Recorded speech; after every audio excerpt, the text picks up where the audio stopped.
Bom dia, irmãos. Estamos reunidos mais um dia, mais um domingo, mais uma oportunidade de estudarmos e aprendermos de forma um tanto quanto panorâmica, como a gente vem falando, né? Dos livros da Bíblia, os seus contextos, as questões gerais que envolvem os motivos pela qual esses livros foram escritos. E hoje nós continuaremos no Novo Testamento, como a gente já vem trabalhando há algum tempo, e também continuaremos nas cartas paulinas, como nós também já estamos trabalhando há algum tempo. Vamos abrir nossas Bíblias, vamos abrir em Gálatas, é o livro que nós estamos estudando, nós vamos estudar hoje, e vocês vão ver que daqui para frente os livros vão ficando um pouquinho menores. Cada livro agora vai ficar um pouquinho menor, com algumas exceções ali. Acho que o maiorzinho, se eu não me engano, é o último, né? Apocalipse. Mas a gente vai ver que as cartas agora elas vão ficando um pouco menores e a gente vai estudá-las com a mesma profundidade que as outras. Vamos ler? Nós vamos ler no capítulo 1, nós vamos ler do versículo 1 ao versículo 5, que é a saudação. Gálatas, e aí eu peço que vocês deixem a Bíblia aberta em Gálatas, porque nós vamos ler alguns versículos aí durante a aula, tá bom? Vamos lá, vamos ler todos juntos? Leiamos, prefácio e saudação. Paulo, apóstolo não da parte de homens, nem por intermédio de homem algum, mas por Jesus Cristo e por Deus Pai, que o ressuscitou dentre os mortos, e todos os irmãos, meus companheiros, as igrejas da Galácia. Graças a vós outros e paz da parte de Deus, nosso Pai, e do nosso Senhor Jesus Cristo, o qual se entregou a si mesmo pelos nossos pecados, para nos desarraigar deste mundo perverso, segundo a vontade de nosso Deus e Pai, a quem seja a glória pelos séculos dos séculos. Amém. Oremos. Senhor Deus, gratidamos pela oportunidade de estudarmos a Tua Palavra. Usa-me, ó Pai, para trazer o conhecimento a esta igreja neste momento, e usa-nos, ó Pai, como servos seus, evangelistas nesse mundo, e nos faça, ó Pai, encorajados através do estudo desta carta. Obrigado por tudo, em nome do Senhor Jesus. Amém. Bem, no comecinho aqui da nossa carta, nós vemos uma breve saudação de Paulo. Paulo, ele insiste na condição de que ele é apóstolo, então a gente vê ele afirmando aqui o seu ministério, e ele também insiste em afirmar a sua condição de ser um servo enviado por Deus. E ele está lembrando aqui os seus leitores, no caso, os irmãos, Gálatas, que Cristo se entregou para nos livrar deste mundo perverso. É assim que essa carta começa. E aí vem a minha primeira perguntinha para vocês.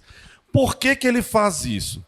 Por que Paulo ele já começa, vou usar uma expressão aqui que a gente conhece bem no Brasil, por que ele já começa com o pé na porta? Por que ele já começa assim, pá, eu sou esse fulano, fui enviado por Deus, somos libertos por Cristo, e em 5 versículos ali na sua introduçãozinha da carta, ele já traz tantas informações. A resposta para isso, que também é a resposta do porquê que essa carta foi escrita dessa forma, dessa maneira, tão pequena, com tantas instruções diretas, está logo depois. Então nós vamos ler também do versículo 6 até o versículo 10. Vamos ler todos juntos? Do versículo 6 ao versículo 9. Vamos lá, leiamos. Admira-me que estejais passando tão depressa daquele que vos chamou na graça de Cristo para o outro evangelho, o qual não é outro, senão que há alguns que vos perturbam e querem perverter o evangelho de Cristo. Mas, ainda que nós, ou mesmo um anjo vindo do céu, vos pregue evangelho que vá além do que vos temos pregado, seja anátema. Assim como já dissemos, e agora repito, se alguém vos prega evangelho que vá além daquele que recebestes, seja anátema. Então agora eu pergunto, de novo, tinha motivo para Paulo já chegar chegando, que nem ele fez? Agora que a gente leu esses 4 versículos, tinha motivo, né, gente? Estavam pregando um evangelho que não era o evangelho. E aí Paulo ainda fala assim, é um outro evangelho, que só de ser outro evangelho já não é evangelho. Então vocês tomem cuidado. E nós vamos aprender hoje um pouquinho sobre a resposta desse motivo.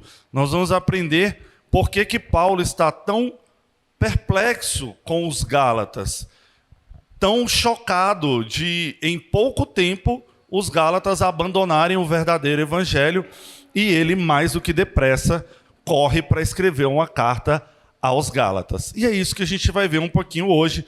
Nós vamos passar um pouco pelo... Se eu conseguir passar, nós vamos passar. Isso, nós vamos passar um pouquinho sobre a autoria, sobre a composição e sobre os fatos que envolvem essa carta, este livro.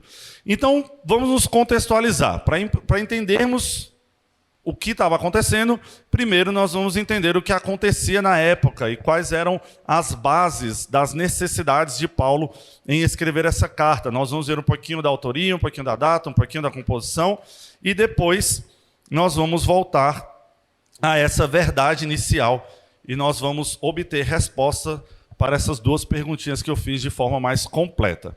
Bem, primeiro, em questão de carta, ela é uma carta. Então não tem muito questionamento de que qual é o gênero, não tem muito, a gente não precisa nem gastar muito tempo com isso, porque ela é basicamente uma correspondência. No começo do texto, o próprio Paulo já fala, né, escrevo-vos, e aí ele vai ali escrevendo tudo que ele precisa, mas ele já, de cara, ele já fala que está mandando uma carta para os Gálatas, qual a necessidade dessa carta, e ele também afirma ter escrito. Então a gente não tem muitos questionamentos e muitas dúvidas com relação à autoria, porque no primeiro versículo ele já fala, Paulo, apóstolo, não da parte de homens, e aí ele começa a discorrer.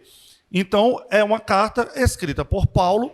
Não tem, assim, sempre tem algum gente aleatório que fala, pode ser que essa carta não tenha sido escrita por Paulo, mas alguém que escreveu, mas não tem muitos questionamentos, são pouquíssimos questionamentos que existem com relação à autoria dessa carta, e a gente vai partir do princípio de que o autor é sim Paulo, e a mensagem dela, com relação à sua composição, é basicamente um grito.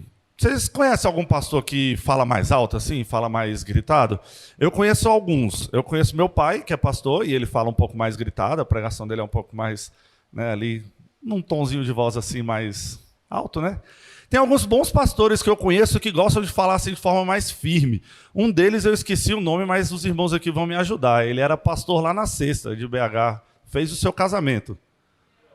Cleómenes. Eu gosto muito do jeito do Cleómenes falar. É um jeito assim, ele fala manso, mas ele também fala mais direto, ele tem um certo direcionamento assim no que ele quer falar. Ele não tem muito medo, pelo menos eu acho. Eu ouvi ele pregando poucas vezes, mas eu tenho esse entendimento assim do Cleómenes, e a gente conhece pastores que são desse jeito, que não dão muito rodeio, precisam falar uma verdade. E essa verdade ela tem que ser muito bem clara, muito bem direcionada, e às vezes dá um gritinho mesmo, porque os membros não estão dando muito ouvido e muita atenção para o que está acontecendo. Então essa carta ela é basicamente o grito de um evangelista e de um pastor. É uma carta muito bem direcionada, com ensinos, e é uma carta que confronta os falsos ensinos, os trágicos ensinos que estavam acontecendo ali no meio dos novos convertidos. Por que a gente trata como novos convertidos? Porque a própria carta trouxe aqui para a gente. Ele falou, olha, tão rapidamente vocês se desviaram do evangelho.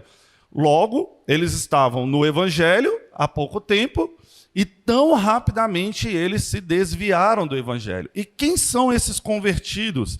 E para a gente responder um pouco sobre esses convertidos, nós vamos aprender um pouquinho sobre a região. Durante o século III a.C., existia um povo chamado, eles eram denominados gauleses.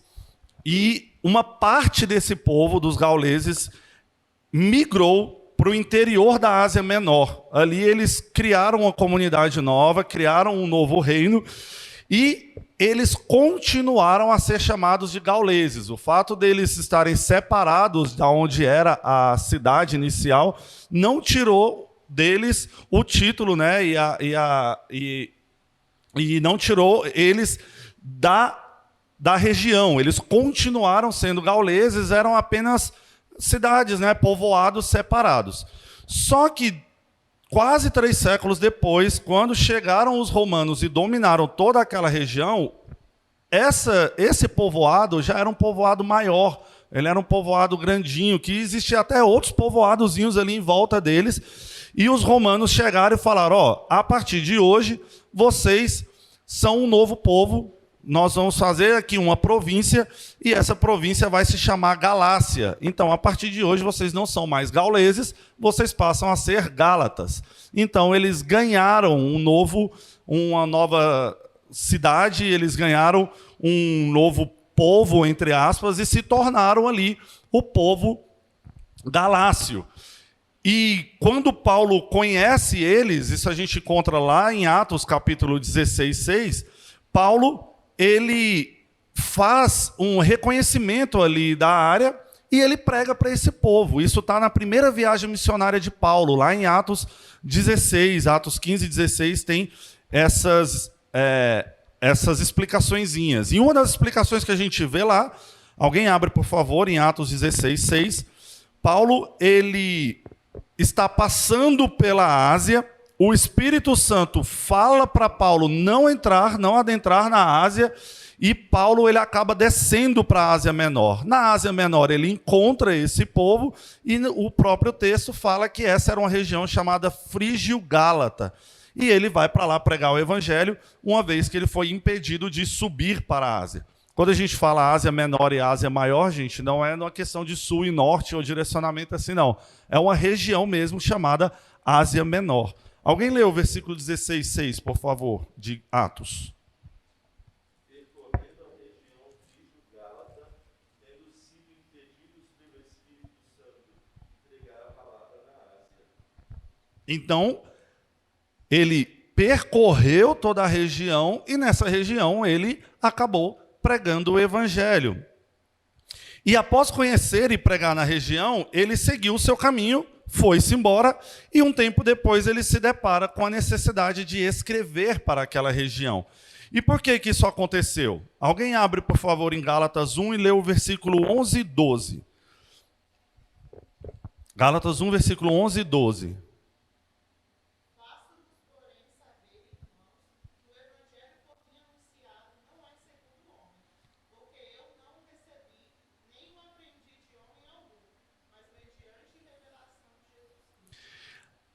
Ao insistir no fato de que ele tinha uma ordem divina e não uma ordem humana de pregar, Paulo ele está se vendo na necessidade de pastorear aquela igreja. Por quê? Por que isso aconteceu? Porque estavam diminuindo a Paulo. As pessoas que estavam na rede, Paulo já tinha ido embora, vamos lembrando da cronologia dos fatos. Paulo ele passou, ele pregou ali, instaurou uma igreja. Quando a gente fala de uma igreja, gente, não é uma igreja reunida, não. Tanto que a carta no começo ela até fala aos irmãos das igrejas, porque, assim como em outras cidades, lá em Corinto e tudo mais, tinha um esquema de que eles se reuniam em casas, eram vários pequenos grupos, mas todos esses grupos reunidos era a igreja da cidade. No caso aqui, né, a cidade Galácia. Então, Paulo, ele se vê na necessidade de pastorear de novo os irmãos, porque ele não estava mais ali pessoalmente. Ele não estava mais pastoreando esses irmãos de perto.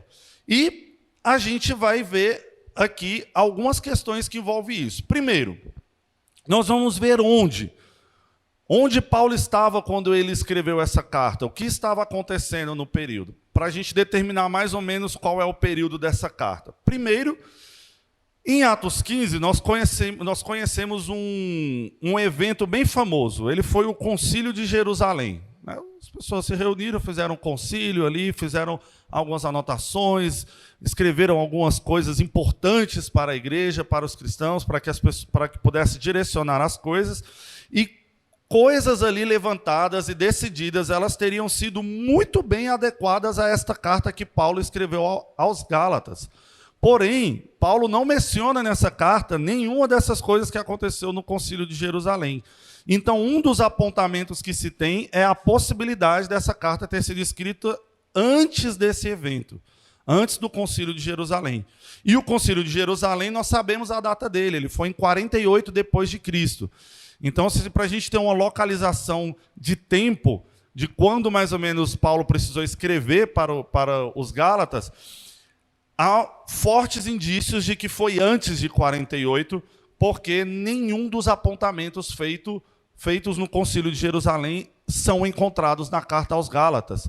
Então, dá a entender que foi antes deste concílio. Um outro apontamento temporal que a gente tem é que ela foi escrita depois da segunda visita de Paulo aos Gálatas. Por quê? Porque quando a gente lê o capítulo 4, versículo 3 da carta, ele diz assim: assim também nós, quando éramos menores, estávamos servilmente sujeitos aos rudimentos do mundo. Li errado, li o 3, é o 13.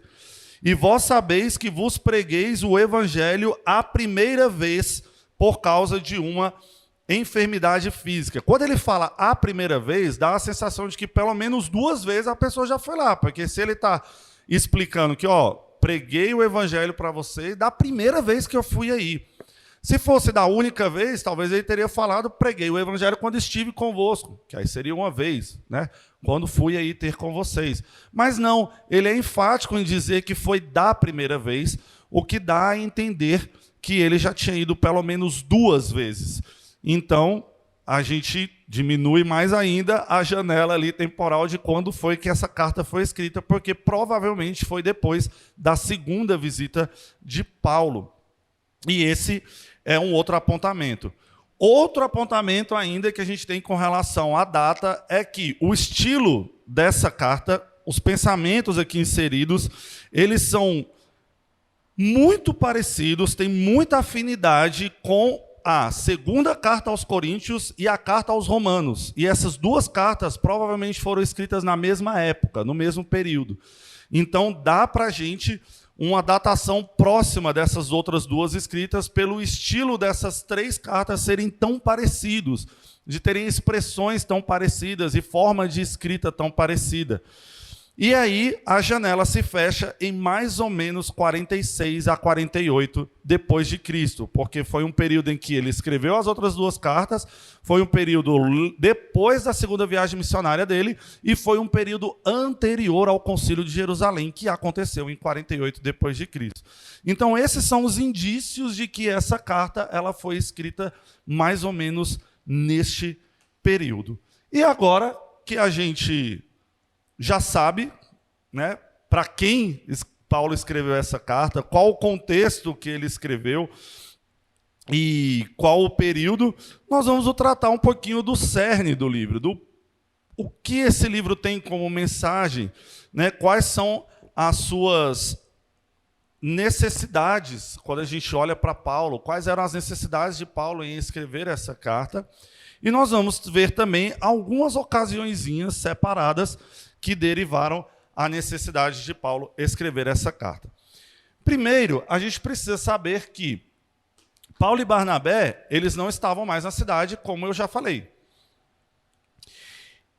E depois da ausência de Paulo nessa cidade, aconteceu que chegaram na cidade alguns cristãos judeus, eles chegaram ali na região da Galácia, e eles começaram a ensinar, né, para os cristãos ali da cidade que a salvação cristã deveria se submeter à lei judaica, à Torá. E isso tinha uma série de implicações, porque estava se tratando de ritos, de questões rituais dos cultos e coisas vinculadas à Torá. Se a gente pegar o versículo 7 do capítulo 1 e o versículo 17 do capítulo 4, alguém abra, por favor, 1:7 e 4:17, nós vamos ver Paulo mencionando com distinção a questão dos falsos mestres e a questão da congregação. Vamos ler? Alguém lê, por favor, 1:7 e alguém lê o 4:17.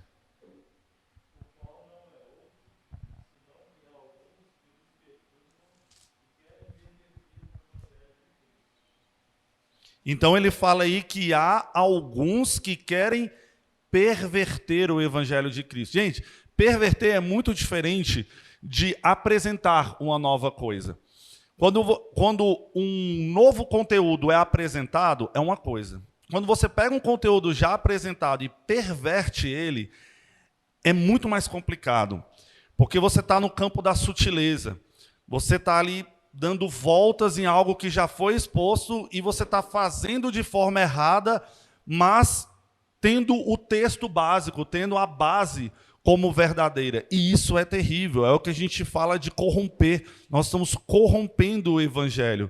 E isso é muito difícil. O que a gente vê hoje em dia? A gente vê hoje em dia diversas igrejas e comunidades que fazem isso. Pega ali questões do texto, pega alguns textos bíblicos e vão pervertendo, vão distorcendo e tendendo para a teologia da prosperidade, ou tendendo para outras teologias complicadas, ou tendendo até para pecados bem explícitos na Bíblia, mas a pessoa fala, não, não é bem assim, e vai pervertendo. Isso é o mais perigoso. É o mais perigoso. Você chegar de cara e falar alguma coisa assim, um novo conceito, a pessoa aceita ou não aceita, mas você pegar um conceito estabelecido e perverter ele é a forma mais fácil que tem de derrubar as pessoas, de derrubar principalmente a igreja, a comunidade. 4:17.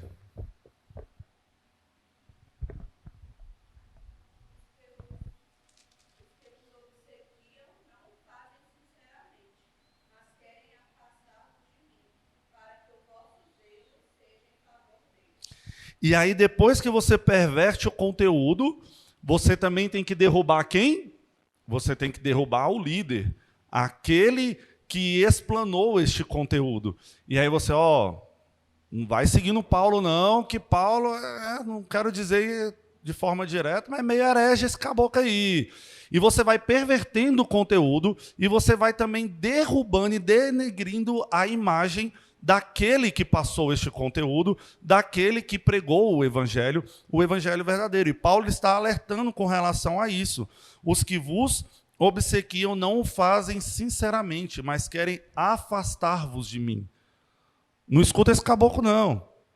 A gente vê muito isso hoje em dia, gente. Quando eu estava conversando com uns irmãos lá de Samambaia, da segunda igreja presbiteriana de Samambaia, que o líder religioso, eu vou colocar assim, da igreja anterior que eles estavam, começou a perseguir, não eles, mas começou a perseguir quem eles estudavam. Então eles apareceram na igreja com um livro do pastor Augusto Nicodemos, aí os caras falavam, afasta desse caboclo aí, porque esse caboclo não é de Deus, esse caboclo aí é do demônio. Aí eles apareceram lá com o livro do pastor Piper ou qualquer coisa do tipo. O movimento está acontecendo bastante, né, gente? O pessoal de algumas igrejas tem estudado bastante alguns conteúdos, principalmente da fé reformada, e aí tem se aproximado para igrejas reformadas. E aí a forma com a qual as pessoas têm para lutar contra esse movimento é afastá-los daqueles que estão ensinando o verdadeiro evangelho. Não segue esse cara aí não. Se tu aparecer aqui... Eles foram expulsos da igreja. O jeito que eles contam, inclusive, desse relato é até engraçado, mas foi exatamente isso. O pastor começou mandando eles não ouvirem nenhum pregador reformado. Depois começou a proibir eles de ler qualquer livro que fosse de pastores reformados. E, por fim, expulsou eles da igreja. Falou, a partir de domingo que vem, você e sua turma, eu não quero aqui não. Aí eles eram um grupo de 19, 13 foram para a igreja de Samambaia, estão lá até hoje, já tem mais de 3 anos isso. Então, olha como é interessante. Você precisa, além de perverter o conteúdo, você também precisa afastar as pessoas daqueles que pregam o verdadeiro evangelho. Gente, isso é muito comum. Mas é muito comum. É muito comum a gente ver isso hoje em dia. Vamos afastando as pessoas de bons conteúdos. Tia Keila. Muito sutil.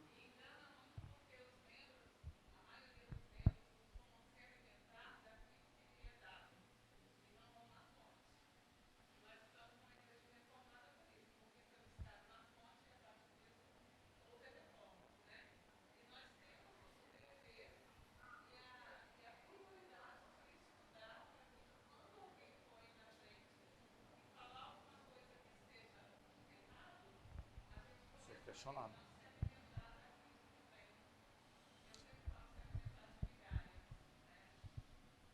Então nós temos que tomar muito cuidado, gente, porque como a tia Keila falou, é muito sutil. Não tudo, mas tem muita coisa que é muito sutil, que vai chegando, vai encostando. E o que Paulo faz? Bem, Paulo está pronto a questionar. Ele questiona esse aspecto cristão que estava tendo ali na região. Paulo, ele questiona e ele está pronto a questionar esses judeus, né, que se estabeleceram ali na região. E ele também questiona as pessoas que exijam qualquer coisa além da fé em Jesus para a salvação. Por quê? Porque era isso que estava acontecendo. A sensação que nós temos quando a gente lê Gálatas é que a autoridade de Paulo ela foi sendo minada aos poucos, e com o argumento de que ele era inferior aos primeiros apóstolos, com argumentos de que ele não estava ensinando a lei como um todo. Então eles foram minando a autoridade de Paulo. Isso fica claro quando a gente vê a carta, quando a gente lê a carta. E quando a gente vê a apresentação de Paulo, a gente vê que isso é algo muito necessário de ser corrigido, porque no capítulo 1 ele já chega falando isso, no versículo 1, ele já chega falando, eu sou de Jesus Cristo, eu não vim por intermédio de homem nenhum, não questionem a minha autoridade. E diversas vezes, irmãos, a gente vê líderes e pastores precisando fazer isso com certos membros, não questionem a minha autoridade. E isso é o que Paulo está ensinando ali. No versículo 17 do capítulo 6, a gente pega já lá no finalzinho da carta, ele fala de novo, quanto ao mais, ninguém me moleste, porque eu trago no corpo as marcas de Jesus. Tanto no início da carta, quanto no fim da carta, Paulo lembra os irmãos da igreja da Galácia que não questionem a liderança e a minha liderança. E tomem cuidado com aqueles que estão questionando. Ele diz que os falsos líderes precisam ser confrontados e que eles podem, inclusive, usar o nome dele para confrontar esses falsos líderes. Paulo nos ensinou um evangelho verdadeiro e vocês estão distorcendo. Confrontem esses líderes. A contestação à lei mosaica, ela tem aqui um forte argumento. E o argumento principal está em volta da questão da circuncisão. O que acontecia, gente? A gente estudou panoramicamente a Bíblia, então a gente está craque para poder entender isso aqui de forma mais clara. Lá, na lei mosaica, lá antigamente, a forma com a qual você tinha para ingressar no povo de Deus, para ser parte da aliança, era a circuncisão. Se a gente caminhar um pouco pela Bíblia, como a gente já fez aqui, a gente vai entender que a circuncisão ela foi substituída pelo batismo, exatamente, e que existe uma nova forma agora de ser inserido na aliança. E o que esses falsos mestres já estavam falando aqui de cara? Vocês têm que se circuncidar. E Paulo está falando, não. Por quê? Não aceitem isso, gente, porque se vocês aceitarem esse aspecto da lei mosaica, vocês vão ter que aceitar tudo. E aqui, gente, não é uma revogação da lei, é apenas um entendimento sobre as coisas que estavam acontecendo. Afinal de contas, Cristo já tinha vindo, morrido e ressuscitado. A nova aliança já tinha sido instaurada. O novo pacto ali, na questão batismo, substituindo circuncisão. Mas esses cristãos judeus, né, que eles são denominados assim, eles estavam trazendo esse aspecto da circuncisão. Alguém abra, por favor, no 6:12. E alguém abra, por favor, no capítulo 5, versículo 2 a 6.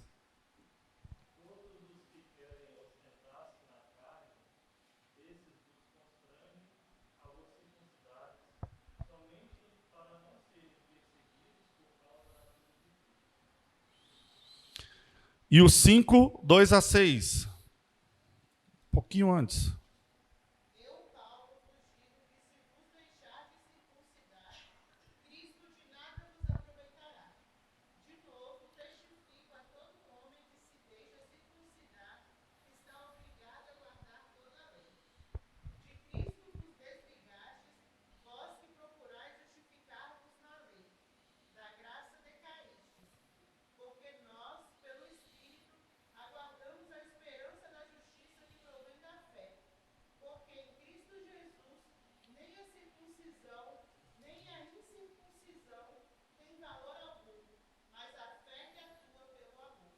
Por que alguns aspectos da lei caíram? Por que algumas questões elas deixaram de ser praticadas? Paulo está explicando de forma muito clara. Porque Cristo veio.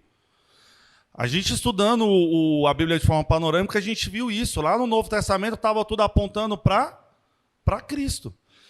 No Antigo Testamento. E quando a gente pega o Novo Testamento, agora aqui já caminhando um pouquinho depois de Cristo, tudo está apontando também para Cristo. Só que como Cristo veio e como Cristo alterou algumas questões, como por exemplo a da circuncisão, Paulo está falando exatamente isso. Gente, se eles estão exigindo que vocês façam a circuncisão, que é um aspecto da lei, para que vocês sejam salvos, comecem a aceitar e a voltar a todas as práticas da lei. Porque vocês não vão pegar uma coisa só e falar, ó, tem que ser assim, exatamente igual está escrito lá na Torá. Não, não é assim que funciona.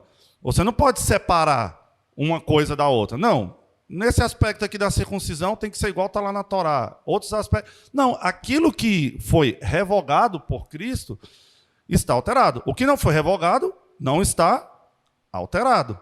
Porém, aquilo que foi revogado está alterado. E a circuncisão era o principal dos aspectos. Porque ele foi substituído pelo batismo. E aí Paulo confronta essas pessoas. E confronta falando exatamente sobre Cristo. Versículo 12, ele fala exatamente isso. Somente para não serem perseguidos por causa da cruz de Cristo. Quer dizer, vocês estão se circuncidando para que vocês carreguem no corpo de vocês um facilitador com relação à perseguição que vocês vão sofrer por serem cristãos. Porque se vocês forem pegos por judeus, eles vão ver que vocês estão circuncidados e aí vão deixar vocês passarem batido. Ou até mesmo para ostentar. Porque fala aqui, né? Uma ostentação da carne. E isso é pecado. Vocês não podem imputar aos cristãos da Galácia algo que já foi revogado. A partir de agora é o batismo. Por que vocês estão insistindo na questão da circuncisão? Presbítero Rafael.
Não. Mas Deus promete aquilo como uma bênção, como sinal da aliança de Deus. Os pais fazem isso como criança, como testemunho em frente à igreja de que vai ensinar a criança a andar nos caminhos de Deus. Mas a resposta final é aquilo, capítulo 1, verso 8. É Deus Do circunciso, do não.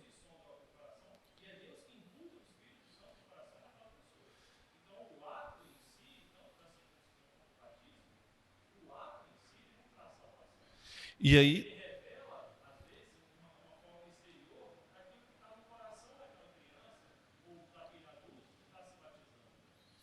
vem a conclusão desse ponto, irmãos. Pegando por chave o que o Rafael falou. Qual era o grande problema no que estava sendo ensinado por esses falsos mestres? Que a circuncisão ela traria, era um pré-requisito para a salvação. Gente, mas nem o batismo é pré-requisito para a salvação, agora já vivendo os novos tempos. Aí estava o erro. Paulo em nenhum momento fala que aquelas pessoas que eram circuncidadas, elas estavam em pecado. Isso não acontece. O que Paulo está questionando é por que esses falsos mestres, por que esses mestres estão dizendo que um pré-requisito da salvação ou daquele que é salvo é se circuncidar. Não, não é um pré-requisito. Até porque não salva. E é nisso que vem a questão da perversão do evangelho. Você pegar algo ali que em si não é um pecado e transformá-lo em um pecado. Se você não se circuncidar, você está em pecado. Não, não. Se você é salvo, você tem que ser circunciso. Não, calma aí. Não é por aí, não. E é nisso que Paulo questiona. Deu para entender, irmãos? Não é um questionamento sobre a ação em si, mas é um questionamento sobre a necessidade dessa ação. Imputar essa necessidade aos cristãos da Galácia. E eles estavam indo nessa onda, né? Indo nesse caminho que os falsos mestres estavam. E existiam outros atos dos falsos mestres. Vamos lá, capítulo 4, versículo 10, capítulo 4, versículo 21, capítulo 5, versículo 4. Olham outras coisas. A questão da circuncisão, gente, é porque é muito latente, é um negócio assim muito explícito, né? Mas outras coisas os falsos mestres estavam provocando. 4:10.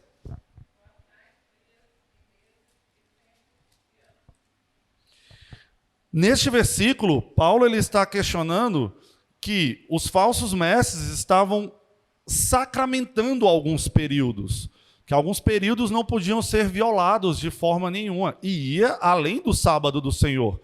Eles estavam sacramentando períodos lá da época da onde, gente? Voltando para a Torá. E eles criavam questões em volta de certas guardas temporais, né? Então, pode-se dizer que a gente pode entender que às vezes eles estavam causando questão ali por causa do ano do jubileu, do ano sabático, tem que guardar, continua tendo que guardar um ano inteiro. Então eles estavam causando alguns problemas com relação à guarda do tempo.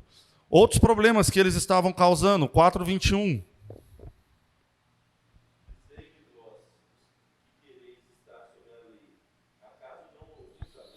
Outro questionamento de Paulo aqui é que vocês estão falando para aqui está falando diretamente para os falsos mestres. Vocês estão falando sobre a questão da guarda da lei, mas Paulo tinha informações que alguns aspectos da lei eles não obedeciam, Mas vocês que estão falando sobre a guarda da lei, acaso não ouviram a lei?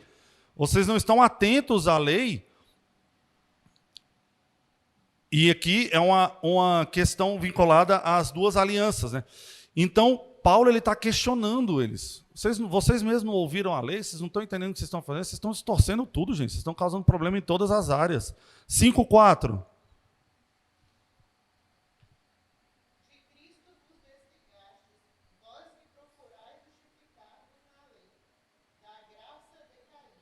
E aí Paulo traz aqui a questão da justificação. Ele fala que aqueles que estão procurando se justificar pela lei, eles caíram da graça. Juntando tudo isso, parece que os falsos mestres, eles viam o cristianismo como um judaísmo modificado. Vamos modificar algumas questões aqui no judaísmo e pronto, a gente tem aqui o cristianismo. E fica claro que havia um grupo forte de pessoas que insistia em ensinar esse falso cristianismo. Talvez não tenha sido um grande grupo, gente. Talvez pouca gente ali tenha feito muito barulho, como a gente fala hoje em dia, né? Pouca gente gritando é muito barulho. Porque Paulo, no versículo 9 do capítulo 5, ele fala assim: um pouco de fermento leveda a toda a massa. Então, talvez não era um grupo muito grande de falsos mestres, mas era o suficiente para poder causar muito estrago no meio da igreja. E quando o livro ele trata um pouquinho sobre a questão de liberdade, ele vai trazer de forma muito cuidadosa o que é a questão da liberdade em Cristo, que era um outro conceito que estava sendo distorcido pelos falsos mestres. Capítulo 5, versículo 13. Alguém lê, por favor. 5:13.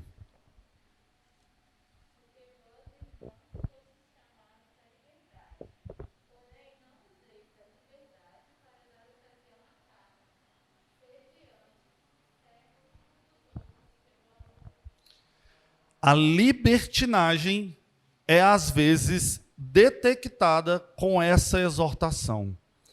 A confusão entre liberdade e libertinagem era um outro grande problema naquela igreja. Vamos entender um pouco sobre a questão da libertinagem. Gente, libertinagem é uma perversão de um certo ensino.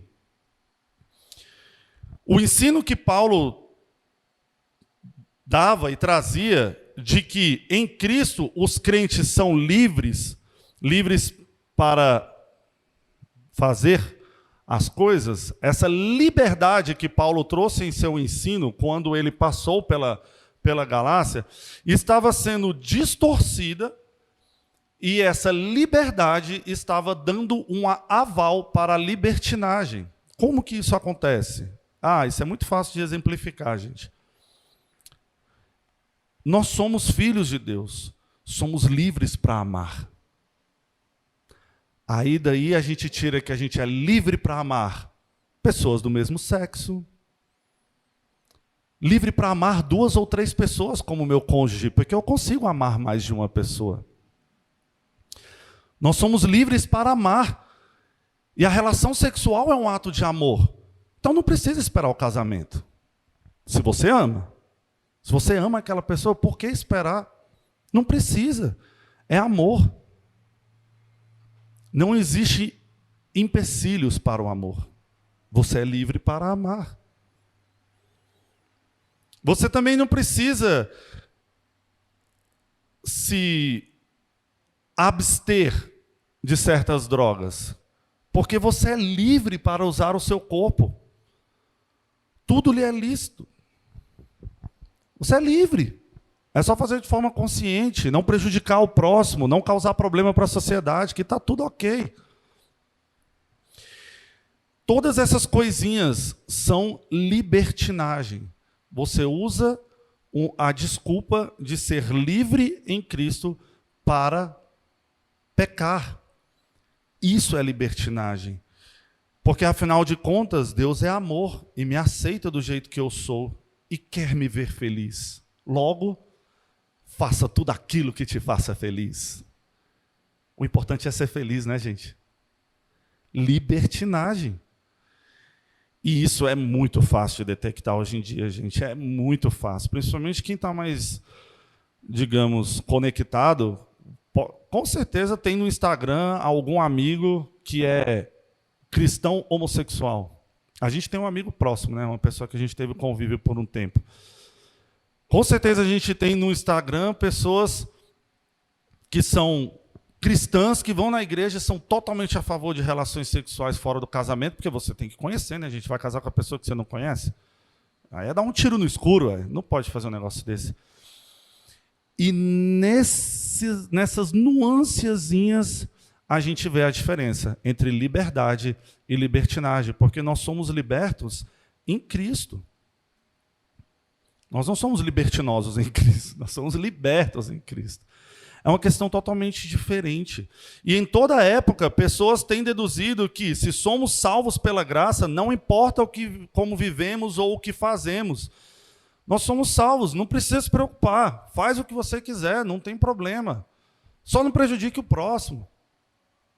E Paulo, ele não pactuava com nada disso, muito pelo contrário. Nessa carta, gente, tão pequenininha, porque é uma carta bem pequena essa daqui, Paulo, ele confronta esses ensinos. E foi devido a todas essas ocasiões que essa epístola foi escrita. É por causa das notícias desses acontecimentos, notícias essas que chegaram até Paulo, que imediatamente Paulo, ele escreve aos seus discípulos. E ele reanuncia, vamos dizer assim, o verdadeiro evangelho. Ele redireciona, né? Faz um retorno aí na caminhada cristã daqueles irmãos da Galácia. Volta para o caminho certo. Vocês estão indo longe demais. E é nesse contexto. E uma outra coisa interessante que a gente pode observar aqui é que Paulo, ele não tarda em corrigir. Paulo, ele de pronto escreve para poder corrigir aquela situação. Ele não esperou para falar, ele não amenizou em suas palavras, ele apenas enviou um apelo fervoroso, mandou uma flecha na direção dos Gálatas e falou: meu povo, corrija, retornem à fé verdadeira, a fé que é unicamente em Cristo Jesus. Retornem à fé. E esse é outro grande ensinamento dessa pequena carta. Líderes, não tardem em corrigir a sua igreja. A sua igreja não, a igreja é de Cristo, mas vocês entenderam. A igreja, os membros, a comunidade, os irmãos, não tardem. Pode ser tarde demais. Não esperem para corrigir. Também não sejam tão ursinhos carinhosos em certa situação. Estou dizendo para ser grosso não, gente, nem mal educado, mas tem hora que a gente floreia tanto a correção que não dá nem para ver que é uma correção, uma exortação. E aí a pessoa sai de lá assim, tá, mas aí eu não entendi, eu estou errado ou não estou errado nisso aí? Porque deu tanta volta ali, floreou tanto, aquele velho morde-a-sopra, né? Não, gente, às vezes não é assim que funciona. E os líderes precisam corrigir, e não podem tardar em corrigir. Paulo estava longe, gente, eu não estou falando de um longe 2021, que a gente pega um avião e em 9 horas a gente está lá em Dubai, não. Era longe, longe, não tinha e-mail, não tinha telefone. Chegou o assunto no ouvido de Paulo, o que Paulo fez? Preciso escrever para a igreja da Galácia. Preciso corrigir. Pode ser tarde demais, não dá para esperar. E fez uma cartinha ali, bem pequenininha, bem direta, mirou e acertou no alvo. Porque essa carta fala até hoje, e ela fala a nós. É uma carta muito pequena, mas ela é desproporcional, gente, no seu tamanho, no tamanho da responsabilidade, no tamanho da importância que ela tem. E sempre existe a tendência de as pessoas pensarem também que a salvação é algo que há de acontecer por meio de nossas próprias realizações. E isso Paulo também confronta aqui. Né? E é um risco que a gente corre, gente, de achar que as nossas próprias realizações vão fazer alguma coisa pela nossa salvação. E Paulo, ele também confronta isso, e há um ensino interessante que ele traz para a gente. O cristianismo, ele tem sido entendido como nada mais que um sisteminha de moralidade, com alguns cuidados sacramentais ali, né? Uns certos padrões a serem seguidos na liturgia, né? Alguns padrões também morais a serem alcançados por aqueles que se reúnem ali periodicamente na igreja, e Paulo, ele também confronta isso. Ele confronta a questão das ações, e por isso sempre se fará necessário uma exposição clara e direta das Escrituras, assim como Paulo fez nessa carta. Ele fez uma exposição direta daquilo que precisava ser falado. E da verdade de que a justificação vem somente pela fé em Cristo Jesus. O versículo que a gente falou sobre a questão de que eles estavam justificando a fé deles nessas ações vinculadas à lei, traz para a gente esse confrontamento. Paulo, ele confronta a questão de que a justificação vem somente pela fé em Cristo Jesus. Deve-se dizer Isso em oposição àqueles que enfatizam bastante, gente, a importância das obras. A gente vê muito isso, né? Obras realizadas de conformidade com a Torá, lá na época de Paulo, ou hoje com qualquer outros feitos. A gente vê muito isso, né? As pessoas dando muita ênfase para os feitos e que isso tem a ver com a salvação. E essa carta ela confronta essa questão da justificação pelas obras. Não é pelas obras, não é pela lei. É pela graça, é pela fé em Cristo Jesus. E, junto com a ênfase na justificação pela fé em Cristo, a gente acha também uma ênfase na liberdade cristã. Capítulo 5, versículo 1 diz assim: para a liberdade foi que Cristo nos libertou. Permanecei, pois, firmes, e não vos submetais de novo a jugo de escravidão. Os crentes, eles deveriam literalmente andar no Espírito. Olha o que o versículo 16 fala desse mesmo capítulo. Digo, porém, andai no Espírito, e jamais satisfareis a concupiscência da carne. Essa carta ela nos ensina, irmãos, que o verdadeiro evangelho, ele ressalta o que Deus fez e não o que os pecadores fazem para alcançarem a salvação. Ela é muito clara em trazer a questão da justificação pela fé em Cristo Jesus. Nenhuma realização humana pode aprimorar a ação divina, seja mediante observância de rituais, seja mediante o aprimoramento moral. Só a cruz é o único meio de salvação. E é possível que nas Escrituras a gente não ache nenhum livro tão claro com relação a isso quanto Gálatas. Não é que os outros livros não falem disso, mas de forma tão clara, direta, objetiva. A gente vai aprender na aula que vem que Efésios é uma carta um pouquinho parecida, gente, tem ali muitas coisas parecidas e tal. Mas o comentarista que a gente tem seguido, um dos comentaristas que a gente tem seguido, ele traz essa verdade de que o livro de Gálatas ele é muito claro. Ele é muito objetivo, ele é muito direto com relação à justificação pela fé em Cristo Jesus. E se a gente quiser, gente, ter um resuminho do livro de Gálatas, é muito fácil. A gente abre no capítulo 3 e a gente lê do versículo 6 ao 14. Vamos lá? Vamos ler? Capítulo 3, do versículo 6 ao 14.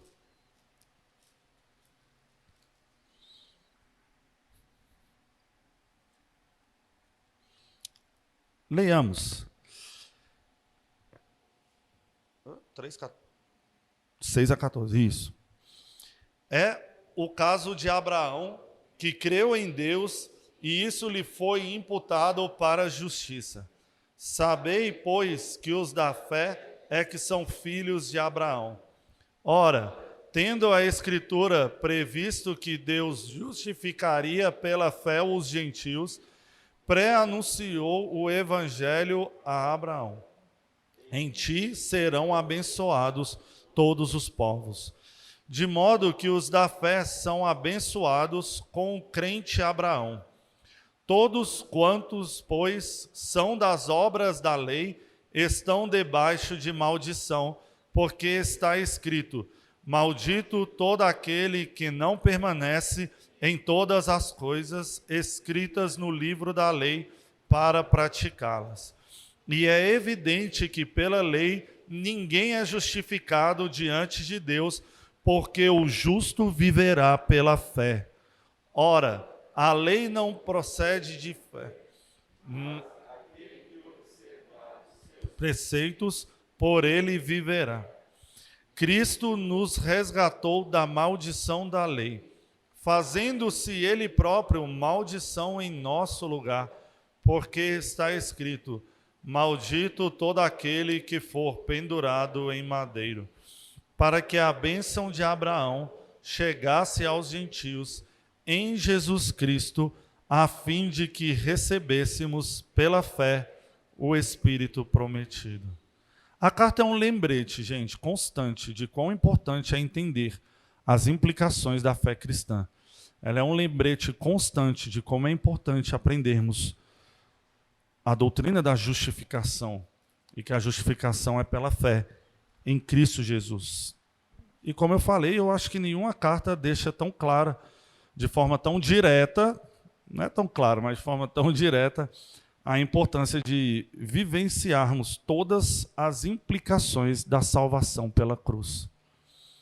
E isso traz para a gente um norte bem bacaninha. É uma carta pequena, gente, e ela traz um direcionamento assim de vida para os cristãos que é impressionante.